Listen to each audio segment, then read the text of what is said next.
Hello guys, कैसे हो आप सब। मेरा नाम है अभिषेक। बहुत टाइम के बाद ये वाला इंट्रो देखे भाई एकदम मजा आ गया। वीवो का V30 हमने ले लिया, सैमसंग A55 भी हमारे पास है। 2-3 दिनों से इन वाले स्मार्टफोन्स को मैं टेस्ट कर रहा हूं और इस वीडियो में इनका फुल डिटेल्ड कंपैरिजन करने वाले हैं।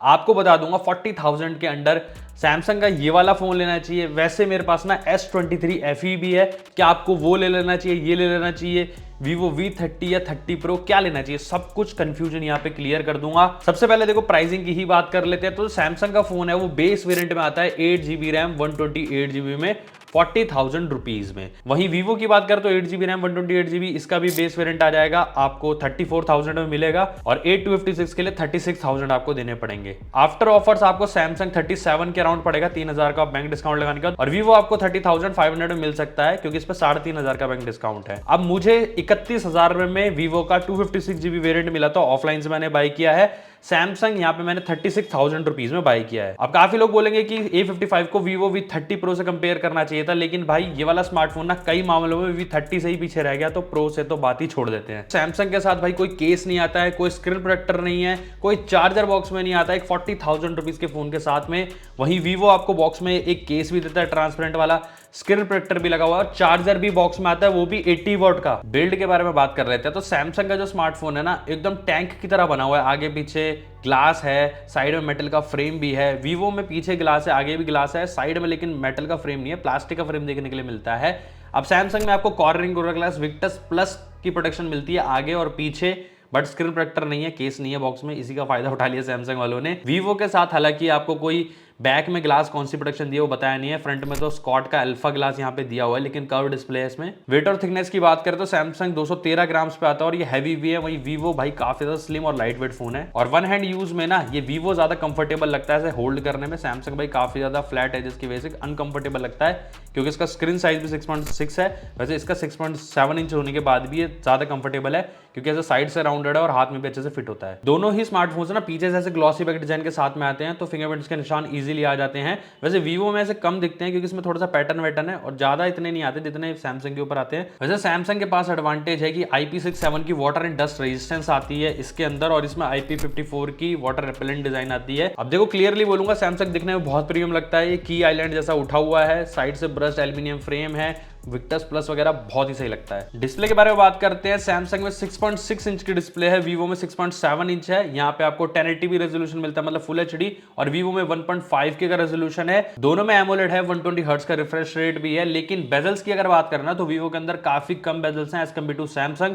सैमसंग में काफी यार ऑल अराउंड डिस्प्ले ज्यादा बेजल है, बॉटम चिन भी ज्यादा है, ऊपर से फ्लैट डिस्प्ले है। Vivo में कर्व डिस्प्ले और बेजल्स भी कम देखने के लिए मिलते हैं। बट हाँ, ये आपकी पर्सनल प्रेफरेंस हो सकती है कि आपको फ्लैट डिस्प्ले पसंद है या कर्व डिस्प्ले पसंद है। कर्व डिस्प्ले थोड़ा ज्यादा प्रीमियम लगता है, लेकिन हाँ प्रैक्टिकलिटी की बात करें तो भाई फ्लैट डिस्प्ले ज्यादा बेटर होता है। अब ब्राइटनेस की भी बात करें ना तो इसमें नॉर्मल ब्राइटनेस 1200 निट्स की है, इसमें 1000 निट्स की है। पीक ब्राइटनेस भाई Vivo की 2300 निट्स तक जा सकती है, जो कि काफी ज्यादा बड़ा एडवांटेज है इसके पास। आउटडोर में भी आपको डिफरेंस इस चीज का देखने के लिए मिल सकता है। वैसे जो पीक ब्राइटनेस है वो HDR कंडीशन में यूज होती है। जब हमने वीडियोस वगैरह भी प्ले करके देखे थे ना, तो जो व्यूइंग एंगल्स हैं, जो डिस्प्ले की शार्पनेस है, वो ज्यादा बेटर है Vivo के अंदर। और वैसे दोनों के अंदर ही ऐसे क्वालिटी वाइज ज्यादा फर्क आपको नहीं आएगा, लेकिन Vivo ना थोड़े ज्यादा पंची कलर शो करता है as compare to Samsung. Samsung में थोड़े से ना कलर्स डल लगते हैं जब हम इसको साइड बाय साइड कंपेयर करते हैं Vivo से। लेकिन सैमसंग का डिस्प्ले भी ठीक है, लेकिन 40,000 के आसपास का डिस्प्ले भाई ये नहीं लगता है। दोनों में डिस्प्ले फिंगरप्रिंट स्कैनर है, दोनों में नीचे की तरफ ही प्लेस्ड है, थोड़ा सा ऊपर होना चाहिए इस वाले प्राइस सेगमेंट में, लेकिन दोनों फास्ट काम कर जाते हैं। अब सैमसंग में एनिमेशन की वजह से ना वो थोड़ा स्लो फील होता है, लेकिन वैसे ठीक है।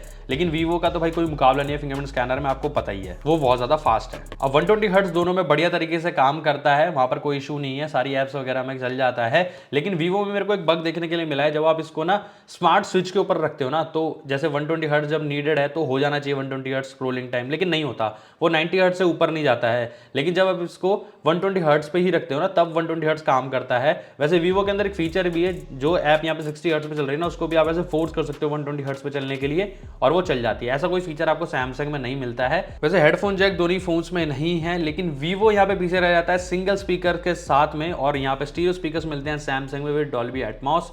आप देखो यहाँ पे क्लियरली मैं बता देता हूँ, लाउडनेस हो, क्वालिटी हो, बेस हो, उसमें सैमसंग बहुत ही ज़्यादा आगे है। ऊपर से मेटल फ्रेम है तो जो साउंड आता है ना नीचे से वो काफ़ी ज़्यादा बढ़िया है।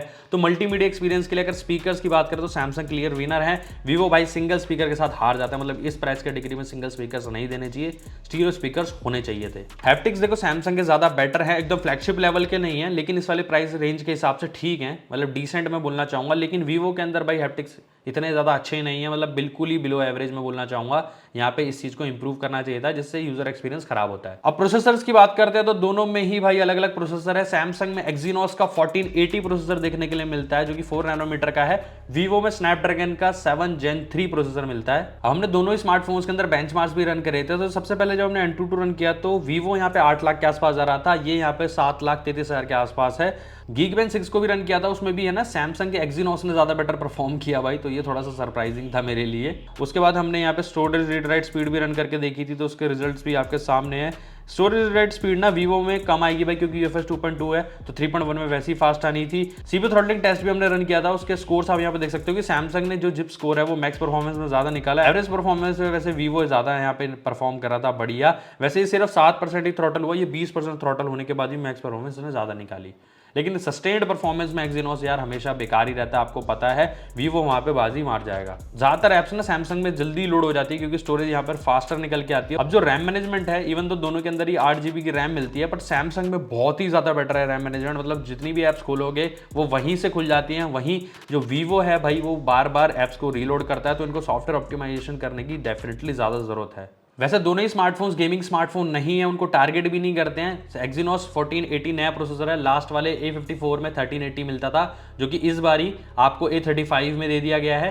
तो हाँ, ये प्रोसेसर नया तो भी सेटिंग्स अनलॉक नहीं है, BGM में सिर्फ 30 FPS है और भाई उसमें फ्रेम ड्रॉप्स वगैरह आपको देखने के लिए मिलेंगे। मैं क्लियरली बता देता हूँ, वीवो में वैसे ज्यादा सेटिंग्स है, 60 FPS का ऑप्शन भी है, HDR में भी आप अल्ट्रा वगैरह चला सकते हो। लेकिन भाई देखो यहाँ पर आप गेमिंग तो कर लोगे लेकिन ऐसे गेमिंग सेंटर के फोन नहीं है, मतलब आपको 50 के आसपास FPS ये दे सकता है। वैसे इसका डिटेल्ड BGM टेस्ट देखना है तो बता देना, हर्ष गेमर चैनल पे हम डाल देंगे। सैमसंग में हाइब्रिड डुअल सिम मिल जाता है, मतलब एक सिम एक मेमोरी कार्ड या फिर 2 सिम आप लगा सकते हो। वैसे वीवो में आपको सिर्फ डुअल सिम का ही ऑप्शन मिलता है, कोई मेमोरी कार्ड का ऑप्शन आपको यहाँ पे नहीं है। कैमरास की बात करते हैं, यहाँ पे काफी ज्यादा इंटरेस्ट रखते हैं लोग, तो 50-50 मेगापिक्सल के 2 पीछे कैमरे और 50 मेगापिक्सल का ही सेल्फी मिलता है वीवो के अंदर। सैमसंग में मेन कैमरा 50 मेगापिक्सल का है, 12 मेगापिक्सल का अल्ट्रा वाइड और 5 मेगापिक्सल का मैक्रो मिलता है। फ्रंट फेसिंग कैमरा 32 मेगापिक्सल का है। अब देखो स्ट्रेट मैं सारी चीजें आपको क्लियर करता हूं, सारी फोटोज आपकी स्क्रीन पे मैं आपको यहां पे दिखा रहा हूं। जो फोटोज है ना, कलर्स वाइज सबसे पहले बात करते हैं तो सैमसंग जो है ना वो काफी ज्यादा नेचुरल या फिर बैलेंस साइड पे फोटोज रखता है। वहीं जो वीवो है ना वो काफी ज्यादा ऐसे सैचुरेटेड टाइप फोटोज या फिर social media ready type photos यहाँ पे क्लिक करता है। जो स्किन टोन्स है ना वो थोड़ी सी ब्यूटीफाइड लगती हैं, ऐसे थोड़ा सा गोरा गोरा रखता है वीवो और दिखने में ऐसे अच्छी लगती है नो डाउट। ऐसे सैमसंग की जो फोटोज है थोड़ी सी डार्कर लगेंगी अगर हम इसको डायरेक्टली वीवो से कंपेयर करके देखेंगे। तो जब हमने पोर्ट्रेट मोड भी चेक किया ना तो जो वीवो का पोर्ट्रेट मोड है वो ज्यादा नेचुरल लगता है, जो ब्लर वगैरह है वो एकदम ऐसे बढ़िया सा लगता है। सैमसंग का जो पोर्ट्रेट मोड है वो उतना ज्यादा अच्छा नहीं लग रहा था भाई देखने के अंदर। और एज डिटेक्शन की भी यहाँ पे बात करें ना तो वीवो क्लियरली बेटर है। वैसे दोनों ही फोन्स कहीं ना कहीं पे दिक्कत कर देते हैं लेकिन वीवो ज्यादा बेटर है एज कम्पेयर टू सैमसंग। भाई हमने बहुत सारी फोटोज क्लिक करके देखी आउटडोर में भी, ऐसे सूरज के सामने भी और सूरज पीछे होगा तब भी हमने क्लिक करके देखी।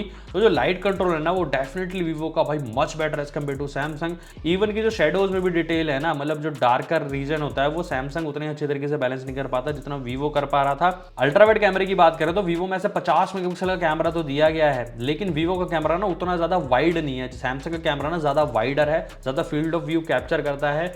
इवन की जो डिटेल्स के मामले में हमने चेक किया ना जूम वगैरह करके, तो जो सैमसंग है वो ज्यादा डिटेल कैप्चर कर रहा था भाई हर एक सिनेरियो के अंदर।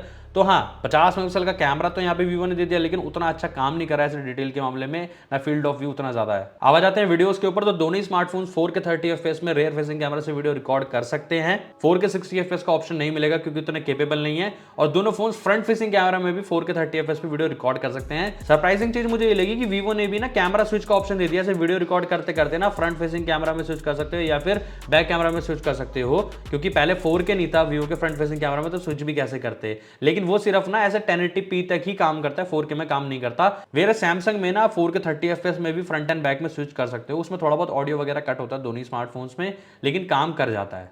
अब यहाँ पे आ जाते हैं सेल्फी कैमरा में, तो काफी बड़ा ऐसे फर्क नजर आएगा 50 मेगापिक्सल वर्सेस 32 मेगापिक्सल। लेकिन जो सेल्फीज है ना भाई, वो क्लियरली यहाँ पर मेरे को वीवो की मच बेटर लगी है as compare to Samsung. Samsung के जो कलर्स है मेरे को उतना ज्यादा समझ में नहीं आए, वीवो की प्रोसेसिंग इस मामले में भाई मेरे को काफी ज्यादा सही लगी है ना। फ्रंट में ऐसे कुछ अल्ट्रा वाइड का भी यहाँ पे ऑप्शन दिख रहा है, जैसे देखो मैंने अभी यहाँ पे इसको 0.5x पे कर दिया है और अभी मैं इसको ऐसे 1x पे भी कर सकता हूँ। तो ये आपको सैमसंग में ऐसा कोई फीचर नहीं है। अब नॉर्मल कैमरे को शायद क्रॉप कर रहा होगा, जो कि ऐसे करके दिखा रहा है। इसकी जो सेल्फीज है काफी बढ़िया निकल के आती है, चाहे पोर्ट्रेट मोड आप क्लिक कर लो। दोनों फोन से हमने लो लाइट में भी फोटोज क्लिक करके देखी थी, वहां पर भी भाई वीवो काफी ज्यादा बढ़िया काम कर रहा था। ऐसे डार्कर रीजन को भी बढ़िया तरीके से हाईलाइट कर पा रहा था, और ऐसे स्किन टोन्स हो गई, अल्ट्रा वाइड हो गया। अब आ जाते हैं भाई नेक्स्ट चीज के ऊपर, जिसमें भाई सैमसंग का कोई भी मुकाबला नहीं है। यहाँ पर आता है सैमसंग का One UI 6.1 विद एंड्रॉइड 14, और यहाँ पे वीवो में आपको फन टच OS 14 मिलता है, जो कि अगेन एंड्रॉइड 14 के ऊपर रन करता है। सबसे पहले अपडेट्स बता देता हूं, वीवो के अंदर आपको 3 साल के अपडेट्स मिलेंगे, 4 साल के सिक्योरिटी पैचेस।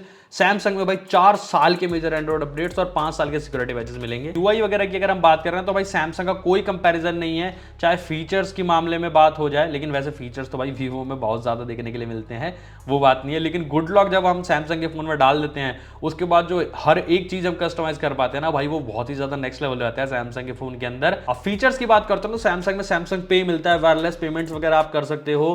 नॉक सिक्योरिटी तो भाई देखने के लिए मिलती है, हार्डवेयर लेवल की सिक्योरिटी फोन में मिल जाती है। सिक्योर फोल्डर तो मिलता है जिसमें आप अपनी फाइल्स वगैरह को हाइड करके रख सकते हो। ऐसा फीचर आपको हिडन एल्बम का मिलता है, वो जो कि वीवो में भी हिडन एल्बम का फीचर मिलता है, लेकिन वो एकदम बेसिक वाला है, ऐसे हार्डवेयर लेवल की सिक्योरिटी नहीं है।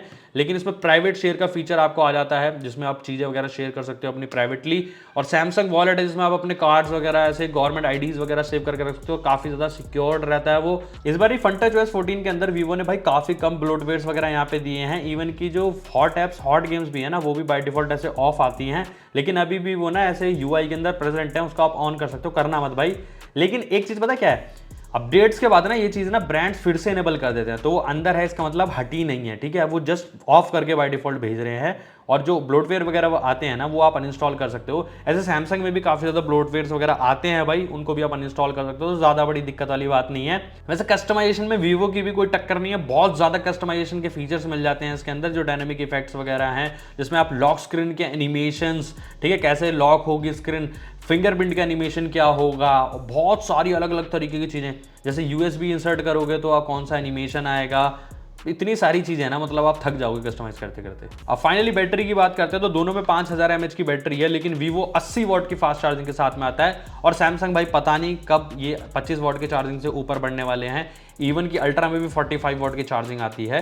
तो हाँ, बॉक्स में चार्जर भी नहीं आता है, ऊपर से चार्जर लो भाई 1000-1500 रुपये का अलग से, तो और महंगा ये डिवाइस हो जाता है। और वीवो के साथ बॉक्स में मिल जाता है, और वीवो बहुत जल्दी चार्ज भी हो जाता है भाई। क्लेम करते हैं कि 48 मिनट में 100% चार्ज हो जाता है। सैमसंग को 1 घंटा लगेगा भाई, मुझे तो नहीं लगता 1 घंटे में चार्ज होने वाला है भाई, ज़्यादा ही ले लेगा 5000 mAh की बैटरी के साथ में। मेरा अल्ट्रा कम से कम 1 घंटा 15-20 मिनट के आसपास चार्ज होता है 5000 mAh की बैटरी, अगर हम इसको चार्ज करते हैं 45 वॉट के चार्जर से। अब कॉल क्वालिटी वगैरह की बात करते हैं तो देखो दोनों में ही कोई दिक्कत नहीं है, दोनों में कॉल रिकॉर्डिंग वगैरह भी आप कर सकते हो। नेटवर्क रिसेप्शन में मैं बोलूंगा तो भाई सैमसंग का ना लो नेटवर्क एरियाज में थोड़ी बहुत दिक्कत करते हैं। इवन कि मेरा S24 अल्ट्रा भी दिक्कत करता है, हम जहाँ पे रहते हैं वहाँ पे लो नेटवर्क एरिया है, और ऐसे स्टूडियो वगैरह में ज़्यादा दिक्कत नहीं करता। वीवो में तो ऐसे कोई दिक्कत आती नहीं है। कनेक्टिविटी के मामले में दोनों फोन्स बहुत ही ज़्यादा बढ़िया हैं, सारे इंपॉर्टेंट सेंसर्स वगैरह मिल जाते हैं। सैमसंग में आपको ब्लूटूथ 5.3 मिलता है, इसमें ब्लूटूथ 5.4 मिलता है, वाईफाई 6 दोनों में ही है। लेकिन ये ब्लूटूथ 5.4 के साथ में आता है ना, तो इसमें एप्टेक्स HD, एप्टेक्स एडेप्टिव, एप्टेक्स लॉसलेस वगैरह भी सब कुछ देखने के लिए मिलता है दोनों ही फोन्स में। वैसे NFC है, वॉइस ओवर NR वगैरह है, 5G वगैरह दोनों ही सिम्स में चला सकते हो। तो टेक्निकली अगर हम बात करें तो 40,000 का ये फोन है 8256 में, और ये वाला फोन ऐसे 32-33 का मिलता है आफ्टर डिस्काउंट। तो ऐसे 7-8 हज़ार के प्राइस का डिफरेंस तो निकल के आता है। तो आपको कौन सा फोन लेना चाहिए? तो देखो यार, वीवो में ना वीकनेसेस हैं, जैसे कि इसका सॉफ्टवेयर अच्छा नहीं है, सिंगल स्पीकर है, हैप्टिक्स उतने अच्छे नहीं है, लेकिन कैमरा, डिस्प्ले ये सब मल्टीमीडिया के लिए बहुत ही बढ़िया स्मार्टफोन है, वहां पर आपको कोई दिक्कत नहीं आएगी। और परफॉर्मेंस में इतनी ज्यादा दिक्कत नहीं है, हालांकि उतना ज्यादा बेटर प्रोसेसर भी नहीं है, लेकिन दिक्कत आपको ज्यादा नहीं देगा। लेकिन सैमसंग में ना प्रोसेसर भाई एक्जिनोस का है, गेमिंग वगैरह नहीं कर सकते, ज्यादा हैवी यूज करोगे तो हीट वगैरह भी एक कर सकता है। इनका खुद का ही S23 FE अभी यहाँ पे 38,000 में मिल रहा है, तो भाई सीधा सीधा बोलूंगा S23 FE ले लेना, उसके अंदर एक्जिनोस 2200 है, वो इससे बहुत ही ज्यादा बेटर है। प्लस उसमें wireless charging, reverse wireless charging, IP68 की ज्यादा बेटर यहाँ पर आपको वाटर रेजिस्टेंस मिल जाती है। इवन की बेजल्स उसमें भी इतने ही बड़े हैं, लेकिन हाँ भाई वो एक थोड़ा ज्यादा कॉम्पैक्ट फोन है, और मुझे ज्यादा प्रीमियम फील होता है ऐसे हाथ के अंदर। और उसके अंदर ऐसे फ्लैगशिप वाले सारे फीचर्स मिल जाते हैं, जैसे कि डैक्स वगैरह। तो हाँ, सैमसंग का S23 FE आप ले सकते हो। अब आप बोलोगे अभिषेक भाई आपने थोड़ा टाइम पहले तो इस वाले फोन को रेकमेंड नहीं किया था, आप क्यों रेकमेंड कर रहे हो? तो भाई उस टाइम पे ये फोन ना 50,000 का था, और 50,000 के सेगमेंट में बहुत ज्यादा कंपटीशन था। इवन OnePlus 11R और iQOO का 12 बहुत ज्यादा बेटर स्मार्टफोन थे इससे, लेकिन 38,000 में मैं बोलूंगा आज की डेट में आप इसको ले सकते हो। इसका लिंक आपको डिस्क्रिप्शन में दे दूंगा, वहां से बाय कर देना। अगर सैमसंग का ही फोन लेना तो ये ले लो, नहीं तो भाई सैमसंग का S21 FE 5G स्नैपड्रैगन 888 वाला ले सकते हो। मेरा फुल डिटेल रिव्यू देख लेना, जैसे बैटरी इश्यूज, थोड़े बहुत हीटिंग वगैरह, गेमिंग में उतनी अच्छी परफॉर्मेंस नहीं है, बैटरी थोड़ी सी कम चलती है, लेकिन उसके सिवा इससे ज्यादा दिक्कत आपको नहीं आएंगी। तो हाँ भाई, मैं ये बोलूंगा A55 तो मेरी तरफ से भाई रिकमेंडेड नहीं रहेगा इतने प्राइस पे। हाँ, अगर इसका 5,000 रुपए प्राइस ड्रॉप हो जाता है तब फिर ये रिकमेंडेड लिस्ट के अंदर आ जाएगा, लेकिन वीवो आज की डेट में आप ले सकते हो भाई, नो डाउट। इसकी अपनी प्रोज एंड कॉन्स है, मैंने सारी चीजें आपको बता दी। आई होप आपको सारी चीजें समझ में आ गई होंगे और अब आप डिसीजन ले पाएंगे। ये वाला वीडियो आपको पसंद आया तो भाई प्लीज वीडियो को लाइक कर देना। बहुत मेहनत, बहुत ज्यादा पैसा लगता है वीडियो बनाने के अंदर, बस आपके एक लाइक को अप्रिशिएट करूंगा। और ऐसी एनवाइज वीडियोस देखना चाहते हो तो भाई सब्सक्राइब कर लेना। वीडियो पसंद आया तो मिलते हैं नेक्स्ट वीडियो में, तब तक के लिए बाय एंड टेक केयर।